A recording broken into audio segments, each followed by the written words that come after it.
заранта, навръх Балкана, под буките диви камен сцена кротко спяха, румени, щастливи. Те се нежно пригърнали от любов опити, над главите им запяли слави и гласовити. Шумоли гората чудно, и врабците мали с гласеца се събуждат, двете лебета заспали. Цена бърже се озърна, весела и пресна, видя гора, небе, хубост, планина чудесна. Камене, къде ще идем? Тя му тихо рече, не знам ли бе, но да вървим не иде надалече, през тез бърда и висове, гдето слънце зайде, гдето никога баща ти няма да ни найде, гдето нашата любов няма никого да сърди, та там цено да отдъхна на твоите гърди. Я чуй, камене, там глъчка, гачай, конски и тропот. Потере, викна Камен, и гръбна вързопот, и фукнаха из гората, като сърни диви, ни транаци ги спират, ни урви рунливи, любовта ги укрилява и страха ги тласка, а потерята отдиря, шуми, вика, кряска.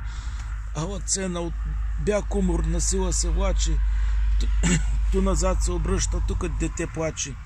Екна то сплач на сърце му, но тук се не чака, то сплач даде нова сила, на снага му яка. С една ръка той вързопа и пушката взе си, с друга либето през кръста, грабна и понесе, и пак бяга, и пак тича с товара си скъпи, лицето му, снагата му, под гореш ги къпи, а потерята наваля, трепери букакът, цеколите като бесен и реве да чакат. Камен спря, погледна Цена и тихо служия. Вдигна пушката и рече: ще да го убия! Не дай ли бе, татко ми е! Пушката изпука. Бягай, бягай, отърви се, аз ще умра тука! Постой, вещице проклета! Дего, оня, викна Цеко люд запенен и скокна от коня. Чакай сега да ти кажа, да ще поразена. Аз и дойдох със сватбари тука да тъжена. Той налетева щерка си, руса и коса дърпа, тънка и снага с бичо удря, на гърди и стъпа. Къде е го сега бунтовникът? Гонете го! Дръжте! А ти хайде назад дома. Хайде, верна дъще, че дома ви чака сватба и венчило. Тебе турско ратайкинство, мъжът ти бесило. И кмет Цеко пак възседна. Бодна гневно коня и пред себе разплакана Цена с плач подгоня. Подир ден Евград изпрати да слуша халита и писмо, че Камен ходи по гори комита.